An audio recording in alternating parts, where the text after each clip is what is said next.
This means the Mate 40 Pro would never score well in this survey. Not due to the equipment, that is commendable, but since you can't get and utilize the apps you need to run on it. We're not yet at a phase where Huawei phones don't for a moment even run Android. However, having attempted the workarounds to secure and run the apps I really want consistently, it's simply not sufficient. Utilizing the web variants of some apps, like Gmail, is something that grates when you've recently spent iPhone 12 Pro Max cash, while the complete shortfall of the 3 banking apps I use is absolutely unsuitable. I could spend much longer making sense of which apps work and which sort of work. However, the truth of the matter is, there's definitely going to be at least one apps and games you need, which basically won't chip away at the Mate 40 Pro. It isn't Huawei's shortcoming, yet it is the truth of claiming any Huawei phone post the P30 Pro. Highlights and design. There are components of P40 Pro and Mate 30 Pro here. This is a lot of Mark Huawei design.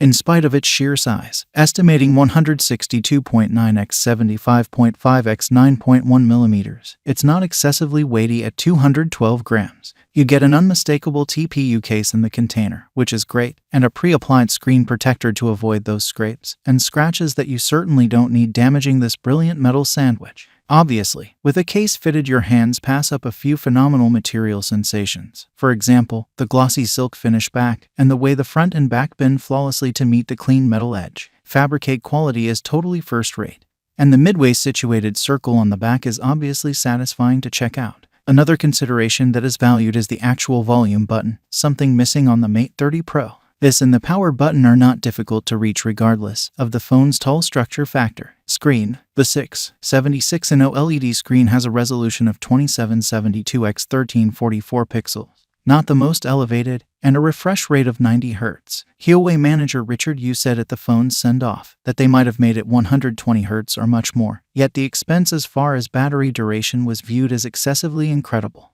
So 90 Hz it is. It upholds HDR10 and is, apparently, a brilliant display. It's splendid, sharp, and incredible for watching video. Some might track down the camera pattern. All in all, too huge. It houses a 13MP camera and a profundity-detecting camera, and can at times hinder what's on screen. In any case, in the settings, you'll track down the choice to conceal the pattern, which puts a dark bar across the top, turning into a thicker-than-common status bar. Processor. The Kirin 9000 is another chip that utilizes a 5nm assembling process. This makes it both quick and power productive, and presently has 5G underlying.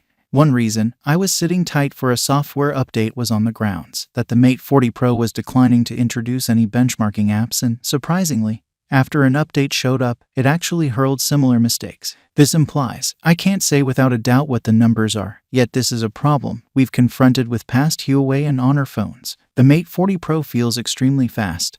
However, and of the games which are accessible, they run without a hitch. Ports, openings, and more. There's no headphone jack, obviously. However, you really do get IP68 water and residue opposition, USB-C, and remote charging, plus a double SIM plate, which can acknowledge one of Huawei's nano cards to develop the 256GB of interior stockpiling. Sound system speakers make a welcome return. Huawei phones went through a time of involving the display as the earpiece for phone calls, which implied mono sound for recordings, games, and other stuff. Inside, were you to get into the gadget, you'd find Wi-Fi 6, Bluetooth 5.2, 8GB of Smash, a 3D face sensor, an in-screen finger impression sensor, and a 4400 mAh battery, in addition to other things. Battery. Since I've referenced the battery, once more, it's worth likewise saying that the Mate 40 Pro has 66-watt supercharged quick charging, and that a 66-watt power supply is remembered for the container. This will get the battery from 0 to 87% in only 30 minutes, which is extremely amazing. There's likewise 50-watt remote charging, for which you'll require a reasonable Qi remote charger. I just had Huawei's supercharged remote charger stand to hand, which tops out at 40 W. Battery duration is another figure I was unable to get from benchmarking apps, yet overall use, the phone endured a decent 2 days with light use. As could be, your mileage will fluctuate depending upon how you use it, yet it'll most recent daily, easily. Cameras. The greatest fascination for the majority.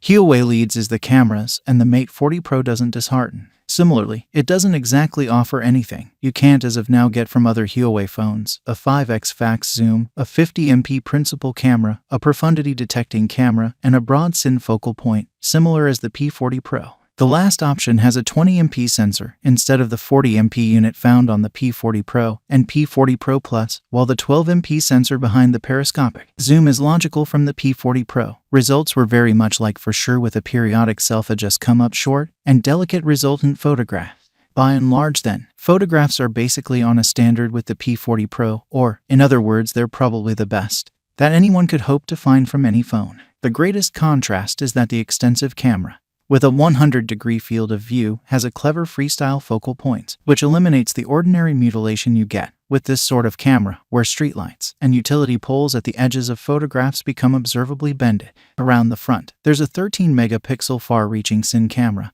with a similar 100-degree FOV. This is a takeoff from the higher megapixel units fitted to past leaders. It defaults to a zoomed-in view for selfies, yet utilizes man-made intelligence to distinguish when there are various individuals in the edge, and auto changes to the more extensive point. 13MP is a lot for detail, and shots are sharp as well. Plus, with the expansion of the camera, you get better picture selfies with pleasant, obscured foundations. It's even decent in low light, in spite of the fact that it's the back cameras, which shimmer when the sun goes down. Software, in spite of the problems with not having the option to get certain apps, it is worth focusing on a couple of EMUI highlights. The Mate 40 Pro runs EMUI 11, which has various incredible new augmentations. Intended for the Mate 40 Pro is what Huawei calls Eyes on Display, or EOD. This varies from consistently on display, in that the new front camera framework continually screens where your eyes are looking. At the point when it recognizes you're taking a gander at the phone, it will turn on the AOD, meaning it tends to be off and saving battery power until you're checking it out. Also, it functions admirably. It's really dreadful. Regardless of whether you've placed the phone on a flat surface, the screen will in any case illuminate when your look falls upon it.